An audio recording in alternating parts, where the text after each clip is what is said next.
kartavyo Yata ayurvayaparam yat ayurvyaparam na tata vindate chemam na tata vindate kshemam mukunda charanambujam mukunda charanambujam tat prayasana kartavyo yata ayurvyaparam yata ayurvyaparam na tata vindate chemam na tata vindate kshemam mukunda charanambujam mukunda charanambujam tat prayasana kartavyo prayaso na kartavyo yata ayurvyaparam yata ayurvyaparam na tata vindate chemam na tata vindate kshemam mukunda charanambujam. mukunda charanambujam Please chant. tat prayaso na kartavyo yat ayurvyaparam na tata vindate kshemam mukunda charanambujam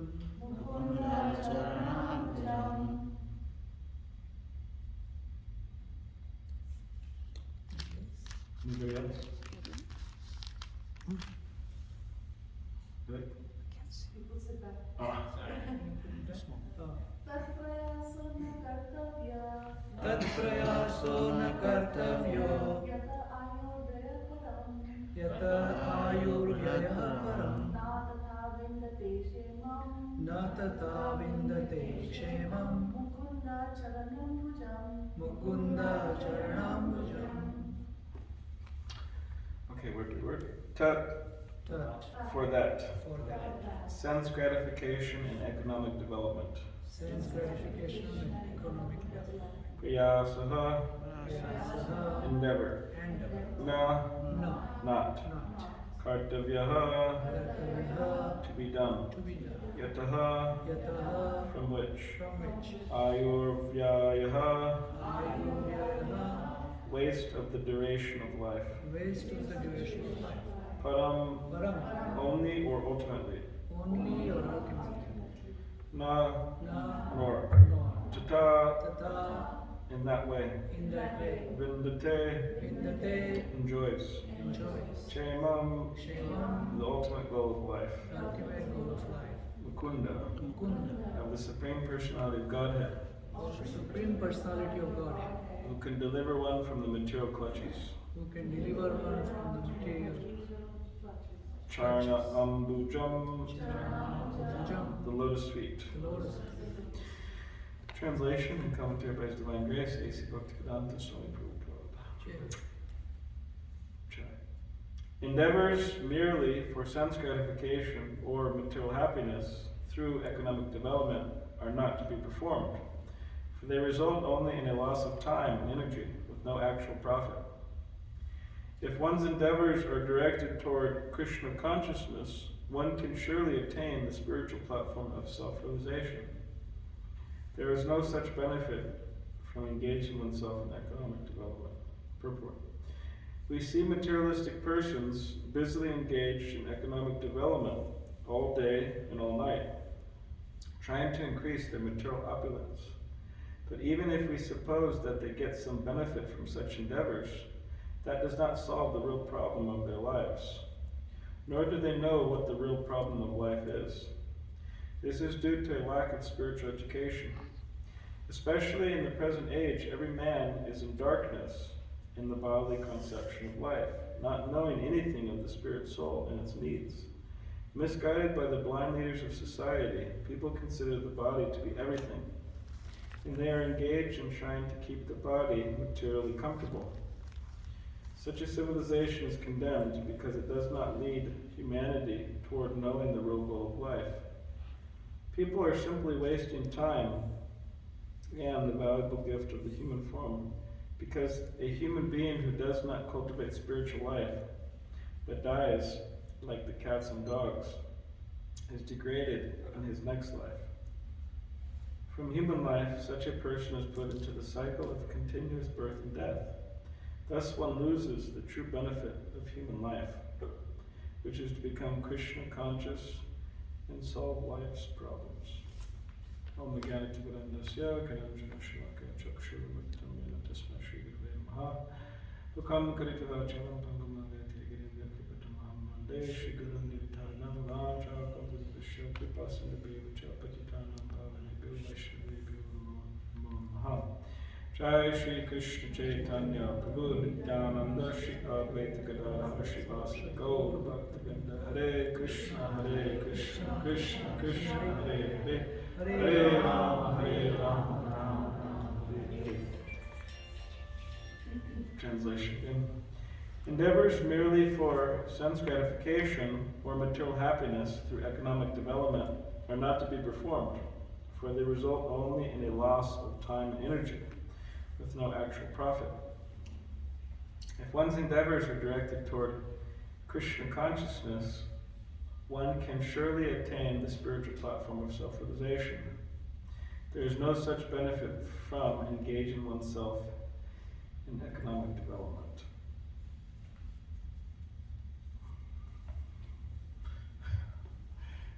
So, this particular verse, I don't think many people are following it in Las Vegas, but also just throughout the world.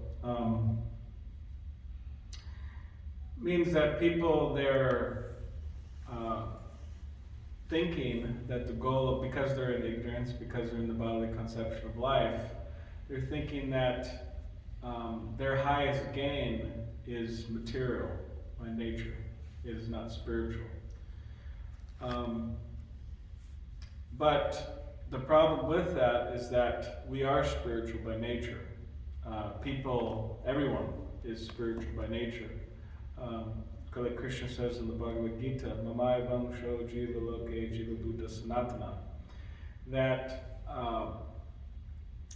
that all living entities are my parts and parcels. That's what Krishna is saying in the Bhagavad Gita.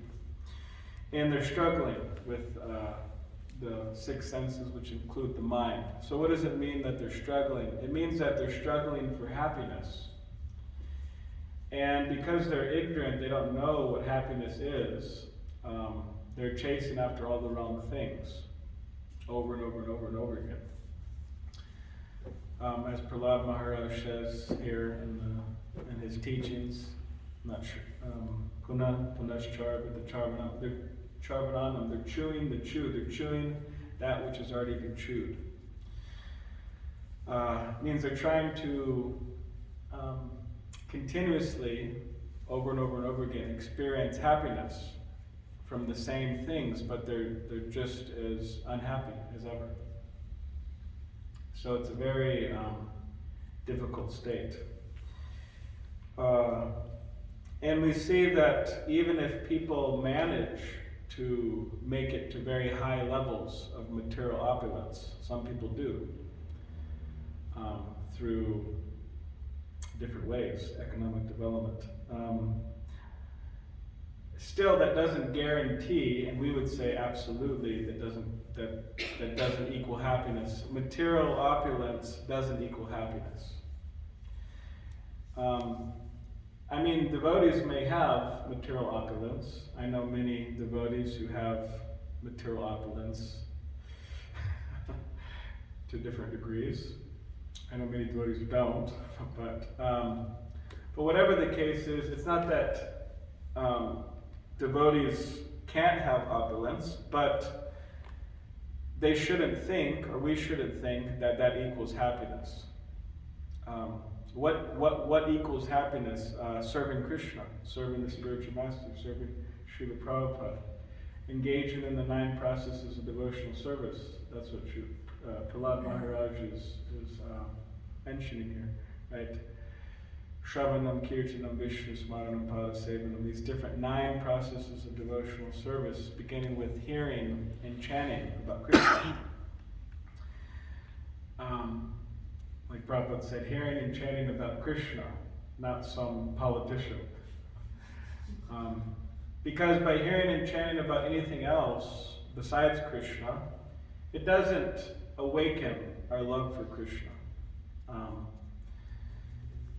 But if we hear and chant about Krishna, it will definitely awaken our love for Krishna. Like it says in the Chaitanya Charitamrita, Sri Chaitanya Charitamrita. Nitya Siddha Krishna Prema Sadhya Kavanoi Shravanada Shuddha Chitte Koridoi, that by this hearing and chanting about Krishna, the pure love of Krishna that is established in everyone's hearts, it will awaken by this hearing and chanting about Krishna. So that people don't know. People don't know that by serving Krishna they'll be happy. But they're thinking by material opulence, by sense gratification, by economic development, I'll be happy. But that's a mistake. It's a miscalculation. So, due to the power of the illusory energy of Krishna Maya, it's very difficult to overcome, right? Daivihesha gunamaya mamaya dritya mameve prapadyante maya metam trantite. Krishna says in the Bhagavad Gita that this divine energy of mind consisting of the three modes of material nature is very difficult to overcome. But those who surrender to me, Krishna says, can easily cross beyond this energy. So sometimes, even though practicing Krishna consciousness, we may also fall into the wrong thinking that by material opulence, by sense gratification, or all these different things, that I'll derive some happiness. But if such thoughts enter our mind, we should just accept them for what they are. And what is that? That's just illusion.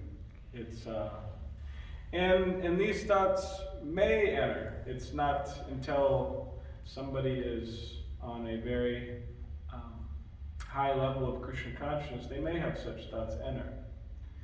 But the difference between a devotee and the difference in a non-devotee, or somebody who doesn't serve Krishna, is that the devotee doesn't take him seriously. They think, all right, well, my mind is just coming up with some unnecessary thoughts. They don't take it seriously. So the goal of life is to learn how to love Krishna, to awaken our love for Krishna. And that will make us happy, nothing else.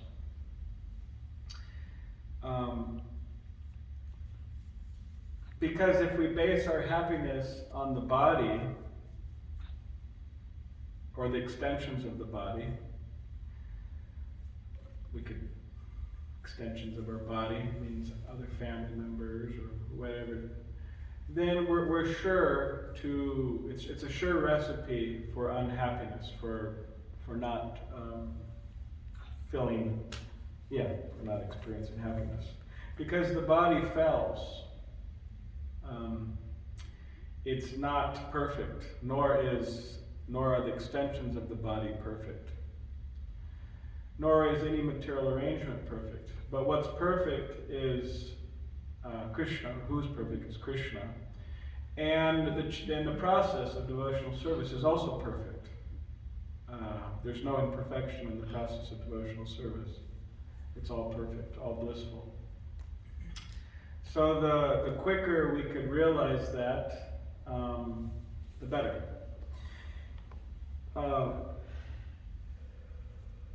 Just like recently, I don't follow the news. I mean, I know some devotees do, and that's not unacceptable. I mean, some devotees follow the news, fine, provided it doesn't become obsession. But anyway, someone told me, some devotee who follows the news, told me that recently, maybe some of you heard, but somebody who was looked up to by many people, not everybody, but some people looked up to her, as a role model, as someone that they wish they could be. So she was, in America they have this thing that's, I don't know if they do it, but they probably do in other countries because people are following America, and it is quite unnecessary and strange and silly thing, but they have a competition in which a bunch of women, they compete to see who is the most beautiful, right? According to whatever the modern conceptions of beauty. And out of all the women who enter the competition, there's only a certain percentage who actually get into the actual competition. You have to compete to get into the competition. So out of all those people, I don't know how many people, but there's a vote. And the vote is who, out of all these people, all these women, who's the most beautiful, and who gets the position or the title of Miss America, which is a very prestigious title, right? Miss America. So anyways, one of these girls, she entered and she won some years ago. She became Miss America. This was just not that long ago, 2019 or whatever it was. And you're Miss America for 1 year, and that's it. But after that, you're kind of floating on some platform of, hey, I won Miss America competition a few years ago. So it's you could say a platform of maybe some pride to be there. Anyways, so yeah, somewhat recently, she was living in New York City, Manhattan, probably, where all the action's happening, Manhattan.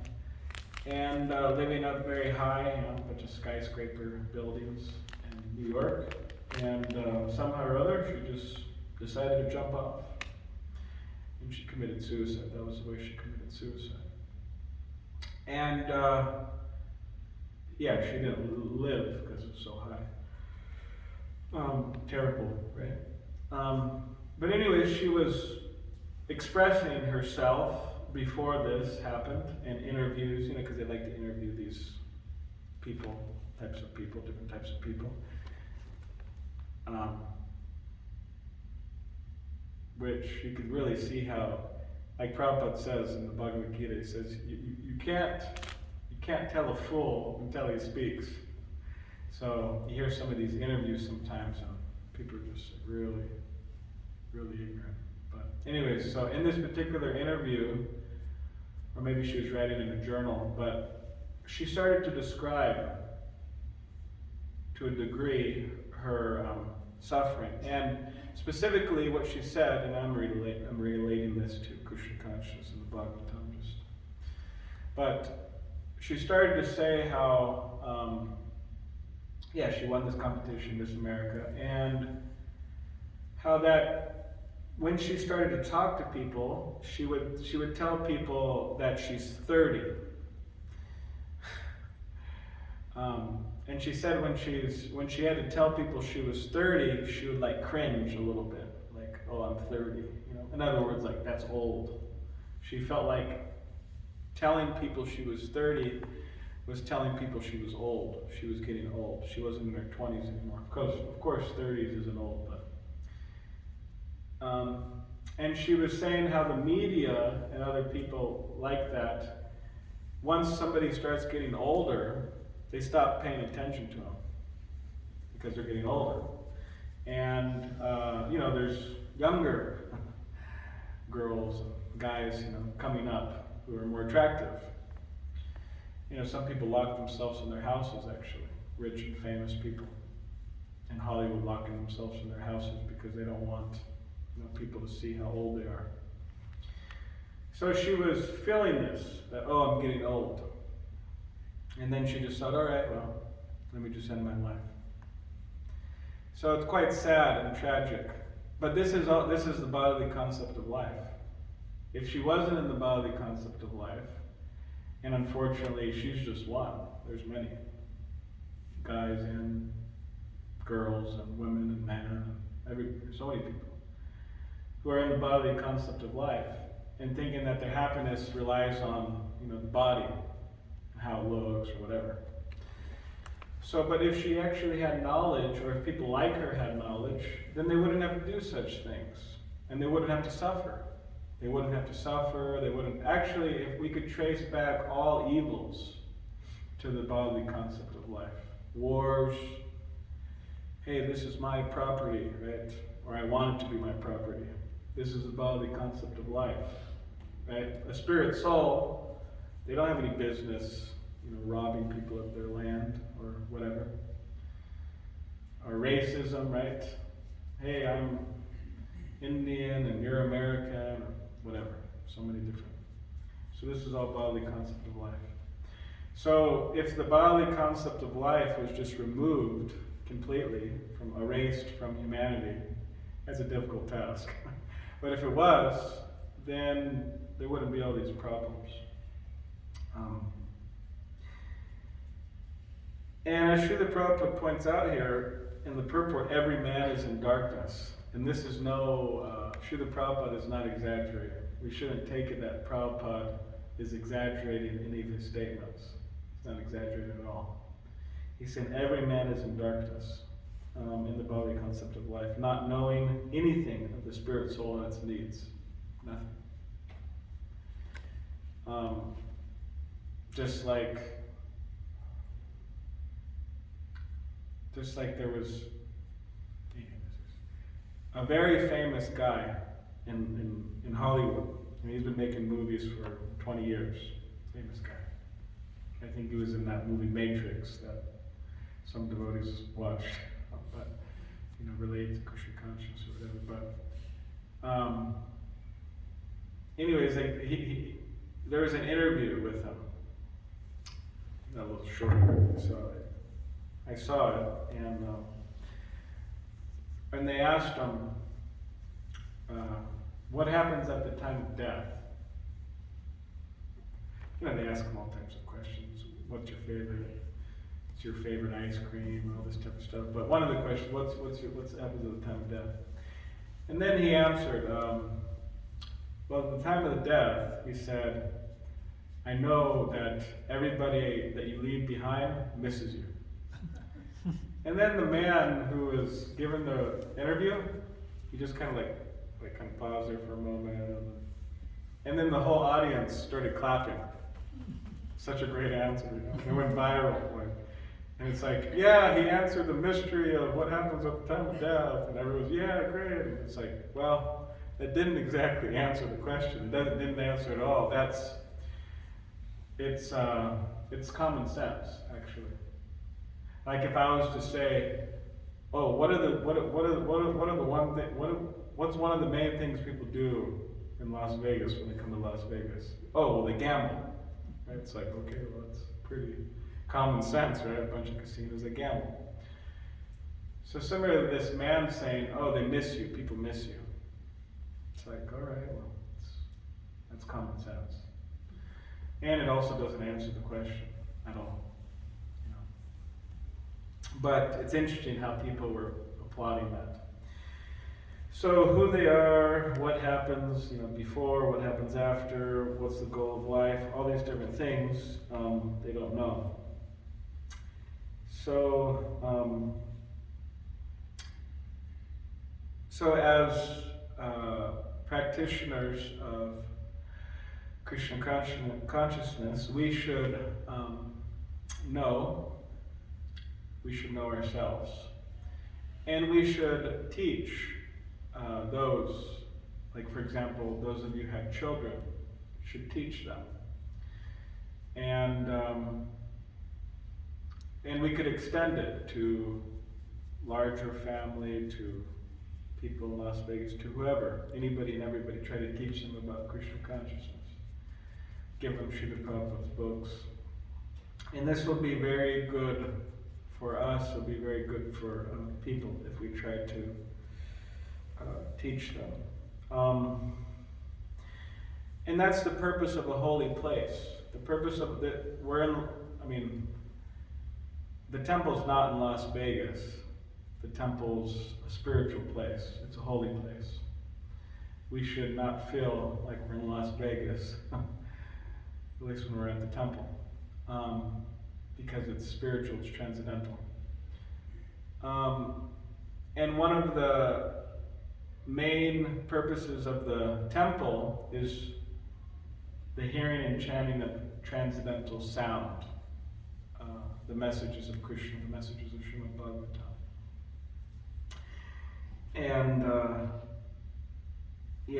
we should always remember that, because it's not good enough just to come to the temple. I mean, it's pious, it's good, it's religious, it does have benefit to come and take darshan of the deity, to give a donation. These things have benefit, obviously. But the main thing is the hearing of Krishna Katha. Because the Bhagavatam, the 10th canto, actually Krishna himself, he says that those who go to a holy place simply to take a bath, like they go to the Ganga to take a bath,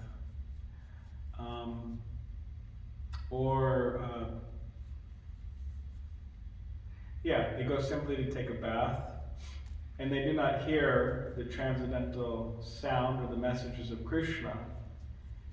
Krishna says that those persons are no better than, what does he say, donkey, cow, Pigs. donkey, that's what he says. Because the donkeys or the cows, or, they're also bathing in Ganga. I mean, there's many people bathing in Ganga, but in the holy rivers of India.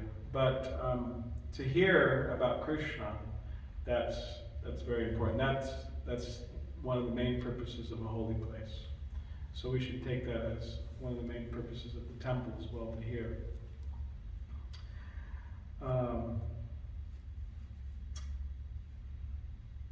Because if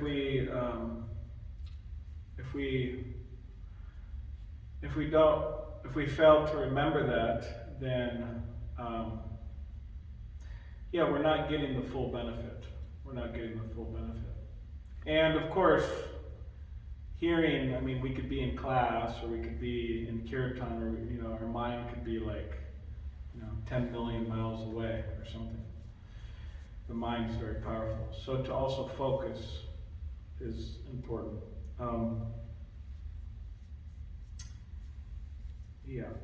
So Prahlad Maharaj is a young boy, but I mean, he is enlightening us with all these transcendental instructions. And to hear them and to chant them and to remember them, that is our pleasure, that's success. Sometimes people wonder, how is it success just sitting in the class hearing up? But this is actually real life, to hear these messages. So, okay, I'll stop there. Does anybody have any questions or comments?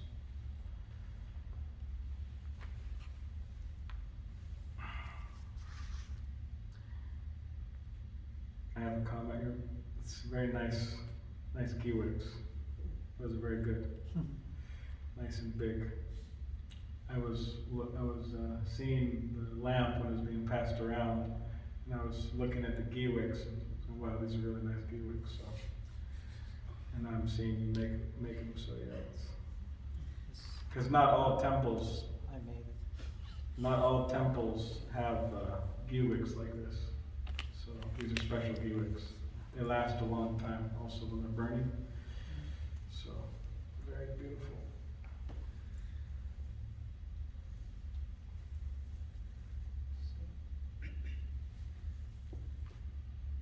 What's happening,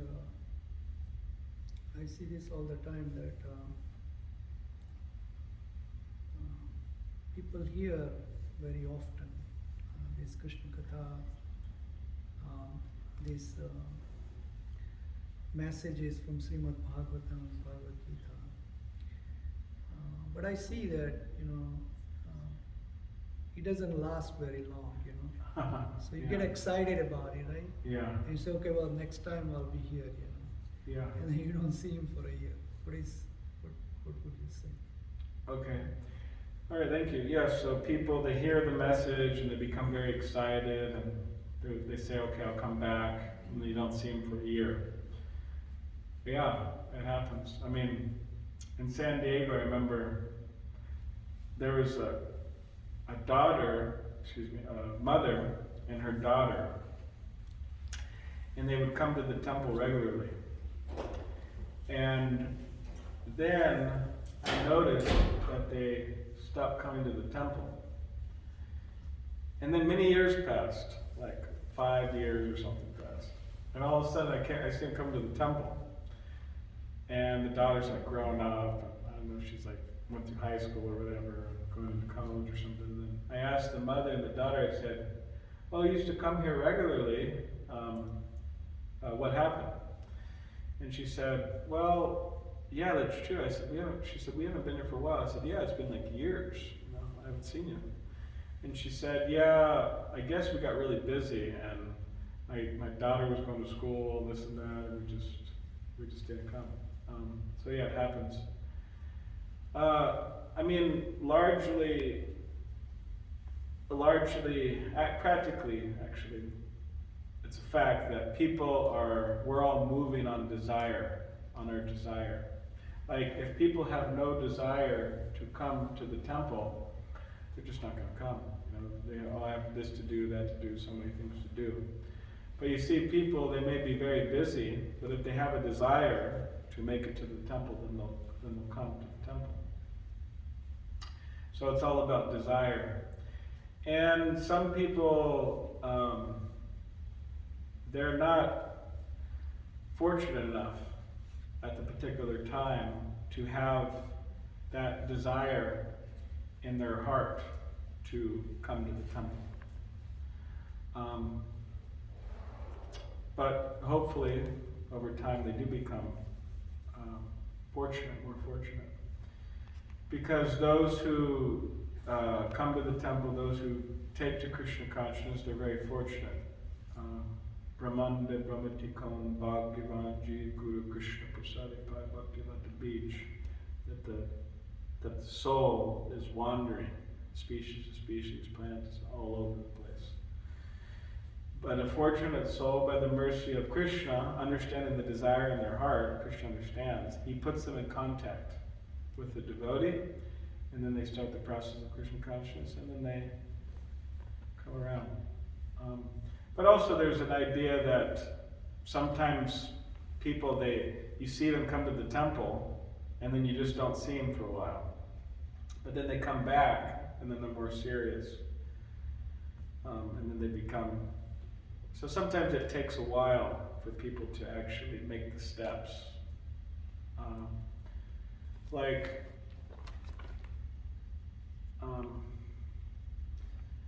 I met this man in San Diego recently, and he said, he came to the temple, very friendly person, American, and he said, oh, like 30 years ago, I came to the temple, and you Hare Krishnas, you fed me. He said, I was very happy about that. I was homeless. And he said, you fed me, he called it like a cauliflower, I don't know, what do you call those? Fritter? Mm-hmm. That's what they call it, pakora.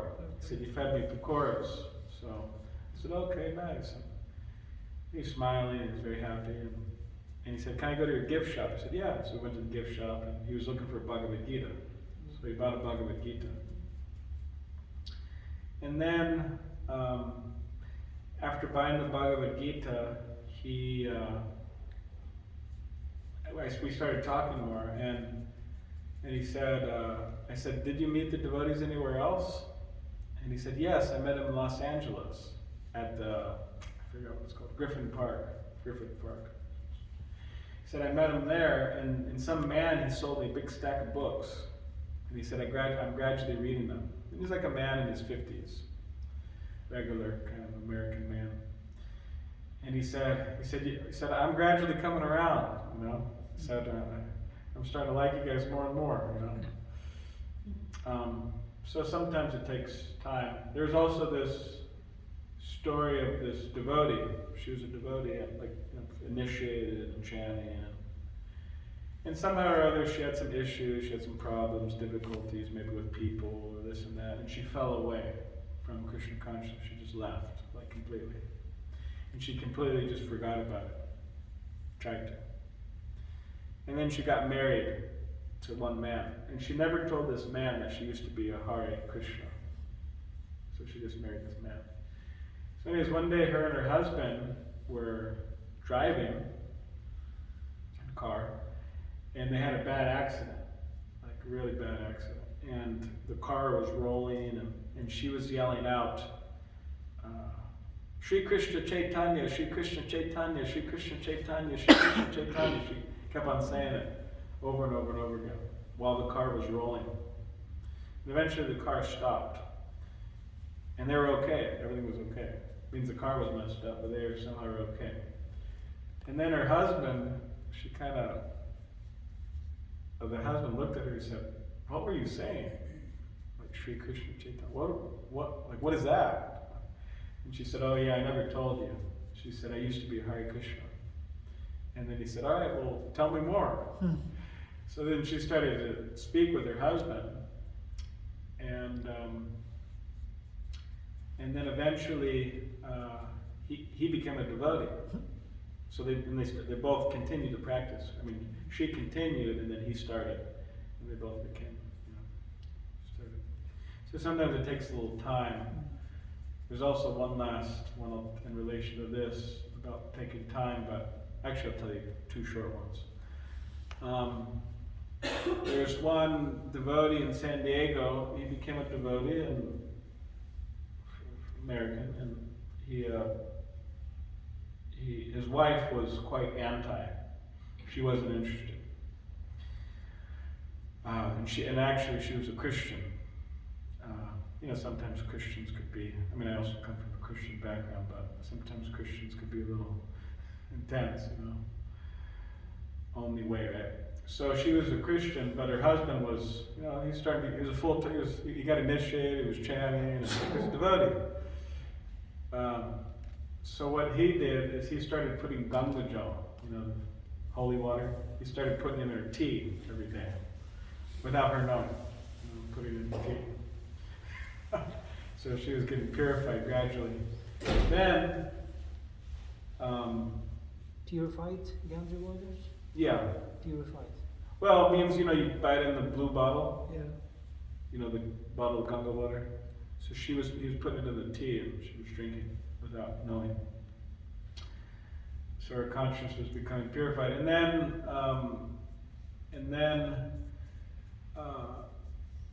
one devotee, Bhakti Sundar Goswami, who maybe he'll visit here. Be nice if he visits here. He's a Prabhupada disciple, sannyasi, but he's in Boise right now. I kind of encourage him to go to Boise, and he agreed, so maybe he'd come here too. But anyways, so Bhakti Sundar Goswami came, and he was giving a house program talk, and this devotee was there, Jadu Thakur, and his wife, who was, she came, but she wasn't interested so much, Christian.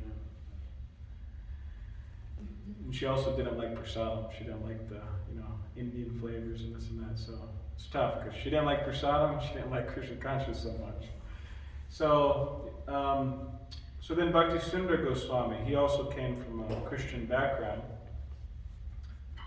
and he started talking about Jesus Christ, and specifically, he was talking about the principle of vegetarianism, not eating meat, within Christianity, and how actually, really, they should be following that principle. And because of his power, and because of his strength, and because of his Krishna consciousness, he had a big impact on her, like really big. And she stopped eating meat. She started chanting Hare Krishna, and she became a devotee. And she got initiated by him. She got initiated by him, became Radha Priya or something. Anyways. So, but it took a little time. So the last one about taking a little time is, actually I have a number in my head, but the last one about taking time is I gave class today in San Diego, in the morning Bhagavatam class. But I was talking about this one devotee who was he wasn't a devotee, but he was living in Tucson, Arizona.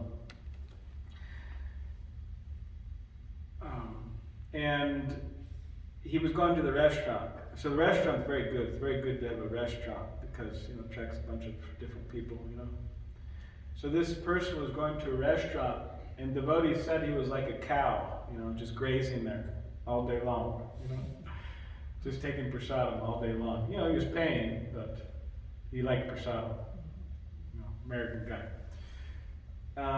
But he didn't really have interest in, philosophy. He wasn't anti, but he just didn't have much interest, wasn't asking any questions, just wanted to take prasadam. So then after taking a lot of prasadam, for day after day, month after month, eventually he started asking about Krishna consciousness. So what about this? What about that? All right, how about I do some chanting? He started chanting, And then he became a devotee. He became initiated by His Holiness Radha Swami. And he's been a brahmachari for the last, 20 plus years, more than 20 years, I think 25 years. He's here in America. He's in Ypsilanti, Michigan. And he's a huge book distributor. He distributes Prabhupada's books, like thousands of, one of the biggest in the world, actually. To this date. He's one of the biggest in the world, book distributors. So, it takes a little time sometimes to come around. You have this case of him, and you have this case of this devotee's wife, and you have the case of the car accident. But our business is just to be here. We're here, we have the temple, we have the restaurant, we're here as devotees, and the doors are open, we're inviting people, we're letting people in, we're communicating with them, and then hopefully some people, take to it. So.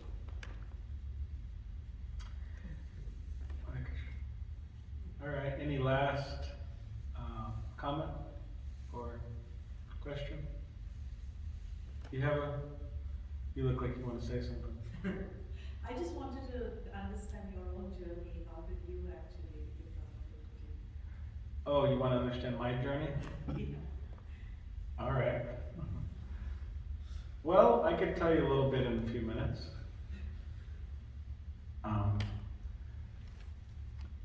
Well, I'm 33 years old, and I grew up in San Diego, and I got a book, Perfection of Yoga, from this devotee, Radhanath Prabhu, not Radhanath Swami, but Radhanath Prabhu, one Prabhupada disciple. And this devotee was amazing, absolutely amazing. He was a brahmachari, part of the Radha Damodar traveling bus, which is a historic, preaching venture that Prabhupada's disciples were doing all over America. They had hundreds of young men, brahmacharis, traveling and distributing books and chanting Hare Krishna. So he was part of that. And then he settled down in Houston and then eventually moved to San Diego, but he had this disease that just wrecked his body. He was super emaciated, and he could hardly move his arms, and his legs had to be amputated from the knees down, so he didn't have any legs. Practically, he was, his body was like a torso, but he could speak, and he could, move his button to get his wheelchair going, and he had helpers, assistants, who would take him here and there. But what he would do is he would go to local post offices and grocery stores, mostly those places, and he would have a little bucket with flowers, and he would sell flowers, prasadam. And he wouldn't just sell flowers, he would distribute Prabhupada's books. He'd give out Prabhupada's books all the time, just pumping out Prabhupada's books out of his wheelchair. And then I was walking out of the store with my mother when I was 16 years old, and I saw Radhanath Prabhu there. I didn't know him at the time, but I saw him there, and he was in his wheelchair. And I had long hair. I was a teenager, in high school, you know. And he sells my mother a rose or carnation, and she buys it. And then he asks her, "Hey, can you help me pour?" I think he had like dal or something, looked like dal. But can you help me pour my dal from my flask into a cup or something? He wanted some dal, so she helped him. And then he handed me a book, you know, with his hand, you know, with his hardly can move, you know. Handed me Perfection of Yoga. And I took it. And then I was with my mother in the car, and we were driving home, and I said, "Oh, how does he know I'm into those types of things?" And she said, "Well, I mean, his body's, struggling or whatever, but, his mind's there, so he could sense." So anyways, I got that book, and I read it, and I was very impressed, and specifically, I was impressed with what Prabhupada said, one particular statement he said, which is devotees hear it all the time, but "You are not your body, you're pure spirit soul." I was very impressed by that, and interested by the book in general. And then I read it, and I looked up the number to the San Diego Hare Krishna temple, and I was working with somebody at the time, and they also had a book, Chant, Be Happy, so we decided to go down there. So I went down there, and I spoke with this devotee, Giraj Gopal, for a few hours, a couple hours. I was asking different questions about philosophy and Krishna consciousness. And then from that, I started to attend more and more and more. I was 17 at the time, and I just kept on attending the Sunday feast, Friday night kirtans downtown. I was reading, I was chanting. And then, like 6 months into practicing, there was one devotee, brahmachari. I was making friends with the brahmacharis also. And one devotee, Mahatattva Prabhu, who's now Bhaktinanda Tirtha Maharaj, became a sannyasi in 2016. But he lived in San Diego for many years, about 10 years. We lived together with other brahmacharis, but... Is he from France? He's from Croatia. Oh. So, anyways, when I was in LA, my brahmachari friends, they told me, I was still in high school, they told me, I was 17, they said, "Why didn't you shave your head, get a nice shika, And I said, "Well, I don't know, maybe," and they convinced me, "No, you should shave your head, So then Ananda Tirtha shaved my head. And it was Prabhupada Festival, Memorial Day weekend. There's a festival for Prabhupada in LA. So that's where we're staying at somebody's house, so we shaved my head and then went to this festival. So I had my nice shaved head, my tilak, and I had my dhoti, and I was dancing in kirtan. And then feeling very blissful. And then I come home, it's a few day weekend, I come home, and then my sister's there, young sister, she's like 11. So then she sees me with my shaved head, and my tilak, and my dhoti, and she's with her friend, and the other young girls.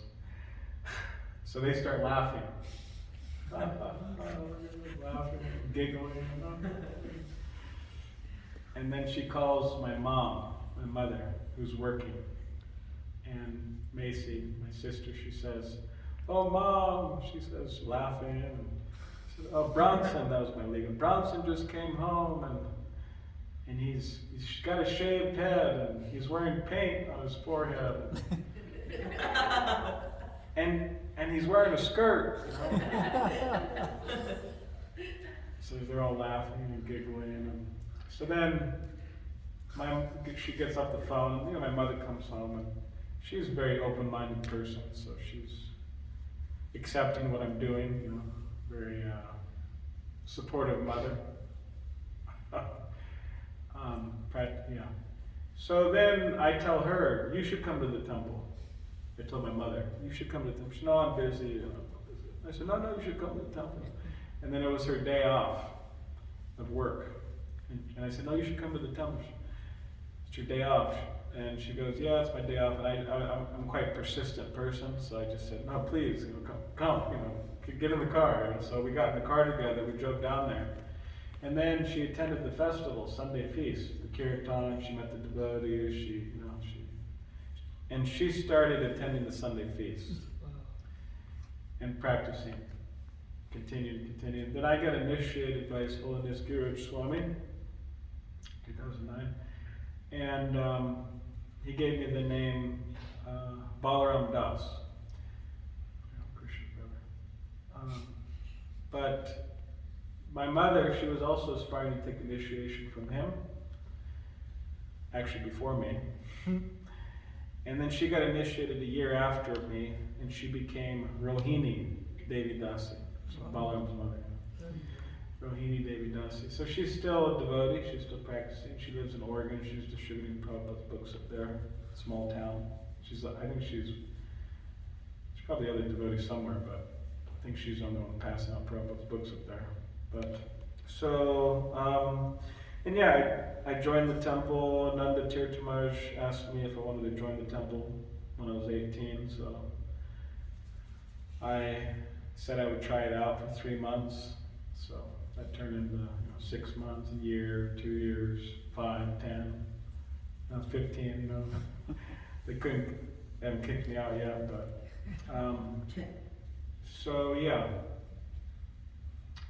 So that's a little something. There's more details and all that, but I think that's a little something.